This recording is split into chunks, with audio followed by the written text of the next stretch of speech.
Vllaznia do të përballet me disa mungesa të rëndësishme në javën e 25 të superiores në transfertën që do të luajë ndaj Bylisit në Ballsh. Në një fazë vendimtare të sezonit, ku çdo pikë ka peshë të madhe por objektivat e skuadrës, Kuqe Blu do të zbresin në fushë pa disa prej titullarëve kryesor. Në këtë sfidë do të mungojë Lirim Kastrati. Futbollisti i krahut të djathtë është i pezulluar dhe nuk do të jetë në dispozicion të trajnerit Martini, duke krijuar një boshllëk të ndjeshëm në fazën sulmuese. 27 vjeçari u ndëshkua me karton në fitoren 2-1 ndaj Elbasanit, duke plotësuar numrin e kartoneve dhe duke u detyruar të pushojë një ndeshje. Kjo mungesë ndjet edhe më shumë pasi gjatë këtij viti ai ka qenë ndër lojtarët më në formë dhe më konstant të ekipit.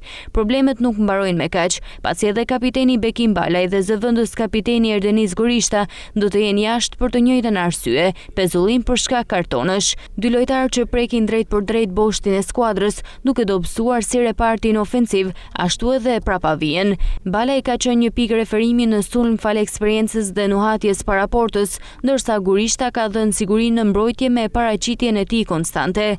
Mungesa e tyre së bashku me atë të Kastratit e vështirëson ndjeshëm këtë transfert, ku pritet një ndeshje me intensitet të lartë dhe shumë luftë sportive. Gjithsesi, gjatë këtij sezoni Martini dhe stafi teknik kanë treguar se din të menaxhojnë situata të tilla, duke gjetur zgjidhje brenda grupit. Vllaznia ka alternativa në stol dhe element që mund të rezultojnë vendimtare dhe në një sfidë delikate si ajo ndaj Bylisit.